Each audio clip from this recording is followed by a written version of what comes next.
Hello everyone, welcome to the Life in the Universe pandemic series, a set of short talks about things to do with life in the universe. And I can't really give a short set of talks like this without discussing this. What is the Drake equation?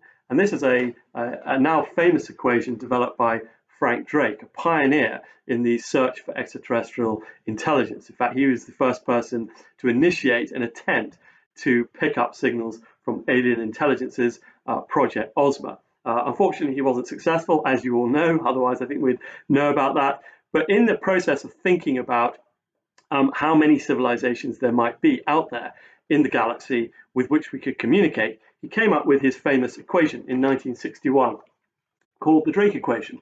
And this is it here, and it's a way of trying to work out the number of communicative civilizations, n, in our galaxy. Now, there's a little bit of a misnomer here, because although it's called the Drake equation, it's not really an equation like E equals mc squared, some fundamental insight into the universe. It's probably better termed Drake's approximation. But anyway, nitpicking aside, it's now known as the Drake equation. And it's got a number of terms in here that we can try and measure or work out to try and figure out how many communicative civilizations there are. So first of all, we have R here, and this is the rate of star formation in the galaxy. It's basically telling us how many stars are being formed that could have planets around them that could support life. And we can know this by looking at the rate of star formation in the galaxy.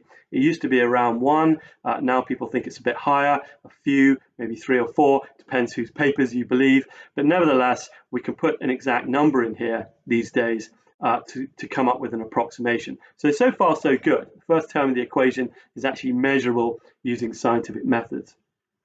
Then we move along here to FP, and that's the fraction of these stars that have planets. And that used to be something that we would speculate about just because we didn't have information about planets around other stars. Now, of course, we have exoplanet searches, telescopes that have looked for distant planets around other stars, so-called exoplanets, and we can see how many of these stars in our galaxy have planets, what fraction of them.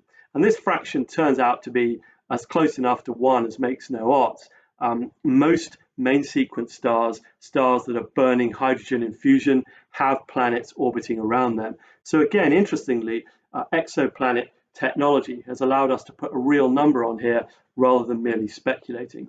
Now if we move along here to the next term, we have NE, which is the number of Earth-like planets that are in these star systems.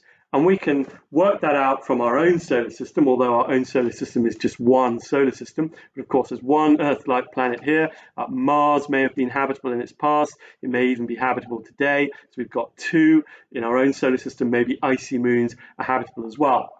But also by looking at exoplanets, we can, looking for exoplanets, we can measure the number of those planets that are in the habitable zone, the so-called zone, the zone around a star where liquid water is stable, the so-called habitable zone. And if you're interested, I did another talk earlier in this series where I explained what the habitable zone is. So we can work out this number here and put that into the equation. So again, here's a term that was pure speculation a few decades ago, but now we can put some sort of estimate in there.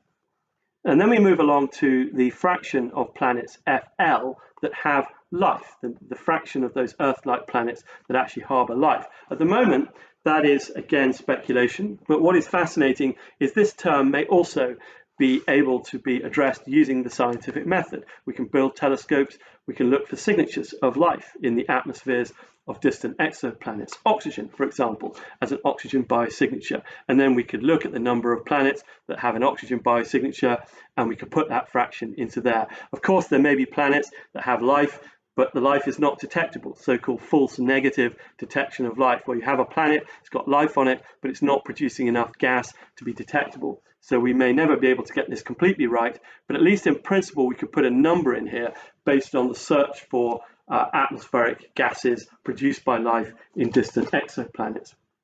As we move along, then we get into deeper water. We come across Fi, which is the fraction of those planets that have life, that have intelligence.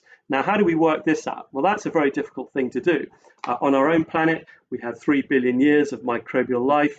multicellular life emerged something around 600 million years ago, and just afterwards we saw the emergence of organisms with skeletons in the Cambrian explosion, and then it took another 550 million years or so to give rise to intelligence. So intelligence on our planet in around 200,000 years on a planet that's had life for over 3.5 billion years. So that's one particular data point. How would you work out the fraction, the general fraction across the galaxy of planets that give rise to intelligence from life? It's very, very difficult to work out, maybe impossible. We get even into deeper water when we move one along, the fraction of those intelligent civilizations that are capable of communicating, which is essentially just a measure of the fraction of intelligent civilizations that can build radio telescopes, assuming that the aliens are communicating using radio waves just like we do. And then finally, we've got this term L multiplied by L, and L is the lifetime of a civilization. How long does a civilization last? Well, we've no idea. We hope that our own civilization will last a bit longer than it's currently been around, but is this millions of years or is it a few thousands of years?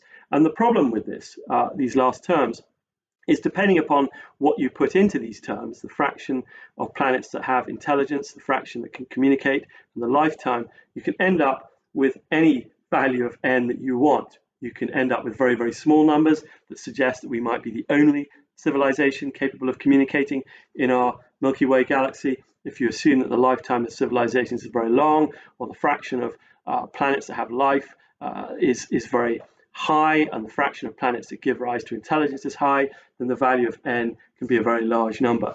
And here is the little bit of a problem, because this is why it's not so good to call this an equation, simply because if I said to you, well, E equals mc squared, everything's fine apart from the c squared. We're not quite sure whether that's c to the power of 3 or c to the power of 4. But don't worry about that, because E equals m, that's good.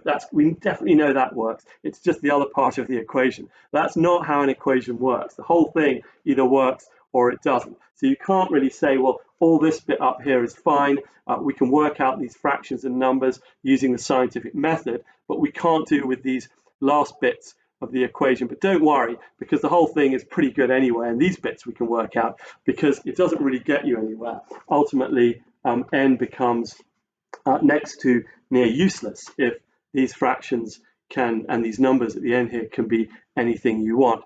But nevertheless, it's a good equation, because what it does do at least is break up the problem, and it allows us to think about the different factors that influence the possibility of life in the universe and intelligent life. I should also say I find this to be educationally an extraordinarily useful approximation, because you can use it to get students to think about life in the universe. So here, the rate of star formation, we've got some astrophysics, the fraction of these stars that have planets, we've got planetary sciences there, the number of these planets that are Earth-like, a bit more planetary sciences with some exoplanet observations, the fraction that have life, how many planets are suitable for an origin of life, how many planets can sustain life over a long period of time. This is a biological question.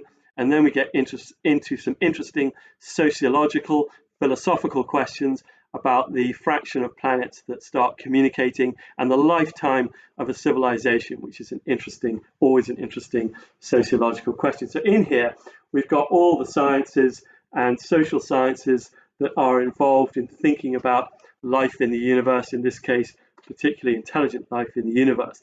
So in that sense, this is a useful equation for breaking up the problem. And ultimately, of course, it does express something rather fundamental, which is that we want to know what n is. What is the fraction, what is the number, rather, of intelligent communicative civilizations in the galaxy? One of the most profound questions you can ask about life in the universe. We have no idea, but at least the Drake equation gives us a way to think about it, and to think about those things that we can measure, those things that we can't measure, and to perhaps appreciate maybe our limitations in understanding this question, or ever answering this question of whether there is intelligent life elsewhere in the galaxy.